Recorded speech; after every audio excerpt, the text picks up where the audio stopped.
Hai guys, hari ini kita mau bahas soal laki-laki yang gak punya jakun. Menurut kamu gimana?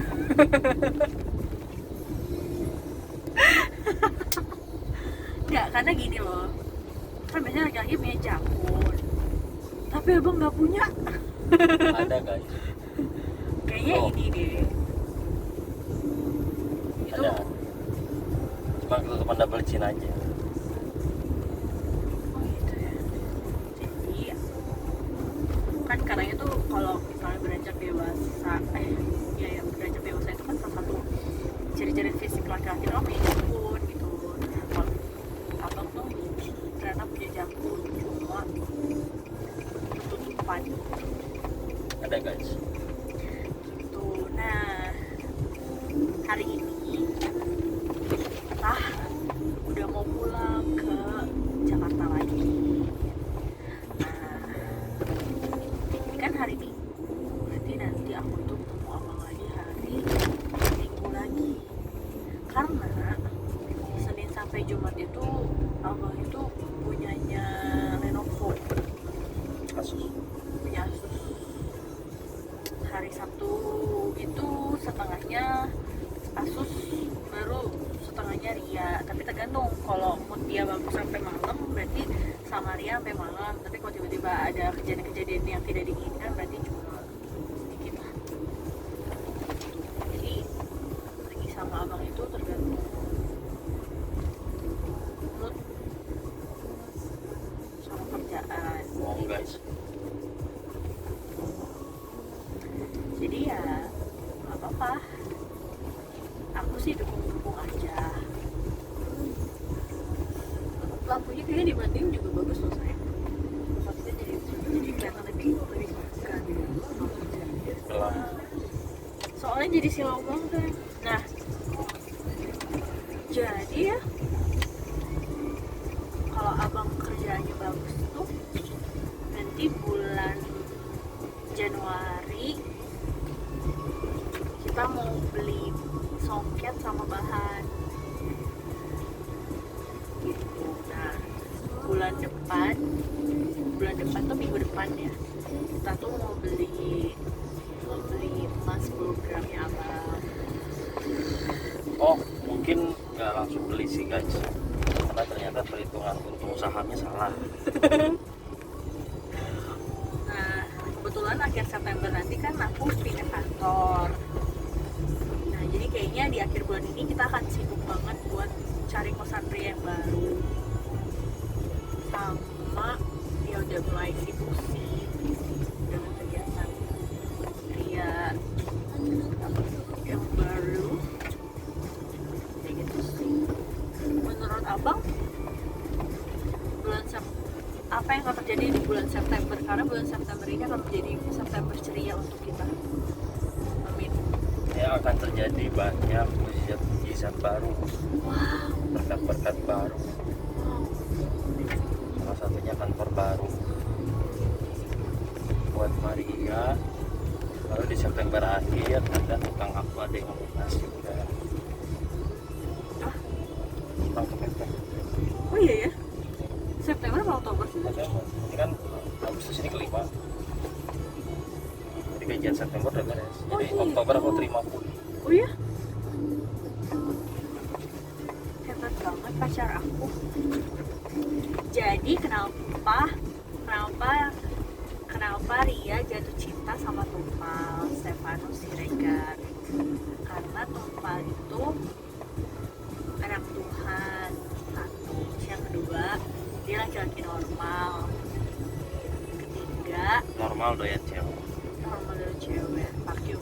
Terus abis itu yang ketiga, Tumpal itu gigi sama hidupnya. Keempat, banyak hal yang Tumpal udah rasain tapi dia belum rasain. Kayak misalnya dia pernah jalan kaki jauh banget, terus pernah sampai sesini itu gitu loh. Gigi aja sih menurut aku sama hidupnya. Jadi yang bikin aku suka sama Tumpal itu karakternya sih sebenarnya. Karena yang nggak bisa hilang tuh kalau lebih ke karakter sama prinsip dia dalam hidupnya. Itu yang buat aku jatuh cinta. Ini aku ngomong serius ya. Tumpal yang membuat aku jatuh cinta sama wanita di sebelah ini. gak tau nama gua dong. Iya aku lupa guys. Takut salah sebut nama kan? Apa Surya gitu ya. Najis. Jangan lupa dengan dia. Itu BCSN. Maksudnya pola pikirnya. Jadi aku tuh sebenarnya udah gak mau cari cewek. Maksudnya lebih kayak gak mau cari pacar, mau cari istri. Nah itu kan susah ya, cari cewek yang masuk sini. Nah jadi setiap aku tuh udah beberapa kali ketemu cewek. Cuman ya aku langsung aja ajak ngobrolnya itu langsung sesuai. Oh kalau aku kasih case sesuai nggak dengan pola pikir aku gitu. Nah nggak ada yang cocok tuh, makanya ya udah aku juga santai aja. Memang nggak ada niat untuk cari pacar lagi kan, carinya istri. Ya walaupun pacaran dulu baru nanti menikah, nggak mungkin jadi langsung menikah. Takutnya kan ketipu juga ya guys ya. Nah setelah aku ngobrol-ngobrol banyak sama dia, pola pikirnya tuh sama, jawaban dia tuh ya maksudnya kita nyambung lah gitu dan sepakat. Ada yang kontra nggak? Pasti ada yang nanya netizen. Ada aja yang kontra, tapi paling enggak bukan kontranya yang dicari. 75% ya udah sama gitu, sesuai dengan apa yang diharapkan itu guys. Jadi menurut aku ya udah, Maria itu adalah wanita yang tepat sesuai dengan kriteria aku. Tapi kembali lagi kepada Agustino aku, kepada Tuhan ya, dia setuju tuh. Aku mau nanya pertanyaan, studi kasus apa yang kamu kasih? Pertanyaan yang studi kasus yang mana ya? Studi kasus. Kan kamu bilang kamu kasih beberapa pertanyaan, terus beberapa jawaban aku sesuai dengan yang kamu harapin. Ya contohnya soal tempat tinggal.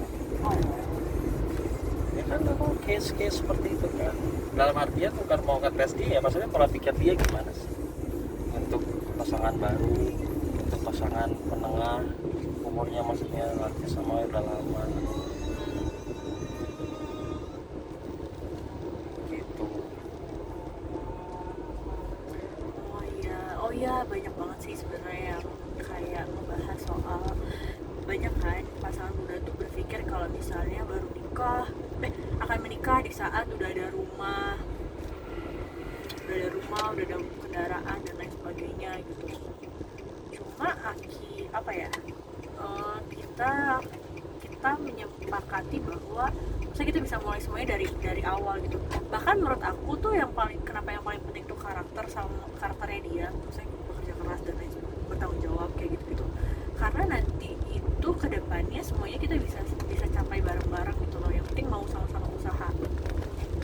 Karena aku lihat sendiri banyak banget orang yang awal pas pacaran sampai nikah terus udah ada rumah apa segala macam gitu, tapi ternyata seiring berjalannya waktu di dalam rumah tangganya ternyata mereka itu nggak satu hati, ini nggak sejalan lah. Pada akhirnya satu-satu apa yang mereka punya malah hilang gitu loh.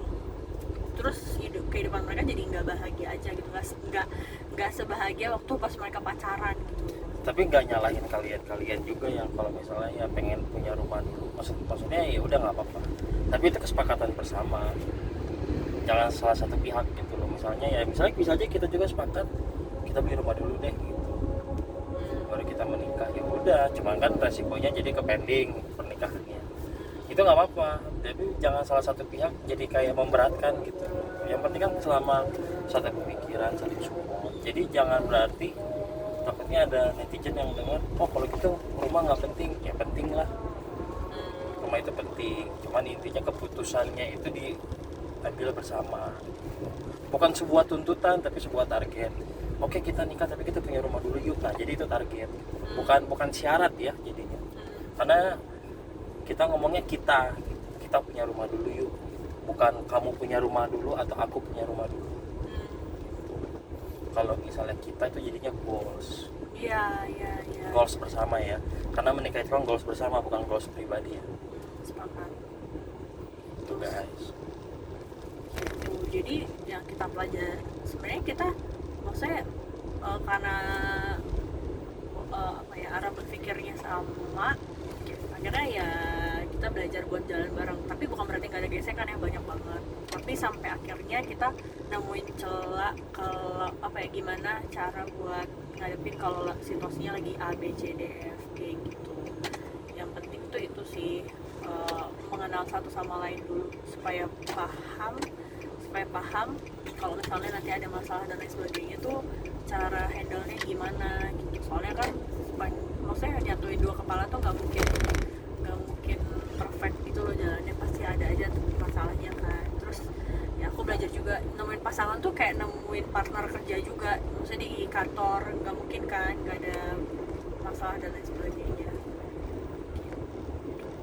Terus apa lagi ya, apalagi ya saya tahu dulu kita ya itu sih cara ngambil keputusan sih. cara ngambil keputusan gimana. Iya, jadi aku sering ya, main hilaf adalah ya suka bikin keputusan sendiri, bikin rencana sendiri tapi nggak libatin dia. Nah itu di awal-awal pacaran sih sebenarnya, bulan pertama tuh udah kelihatan, cuma aku diemin dulu. Terus makin bulan ternyata makin jadi, karena kayak udah kebiasaan dia gitu loh. Sampai akhirnya di satu titik ya udah aku bilang kalau misalnya kan udah ada aku gitu, maksudnya dia boleh lah punya plan.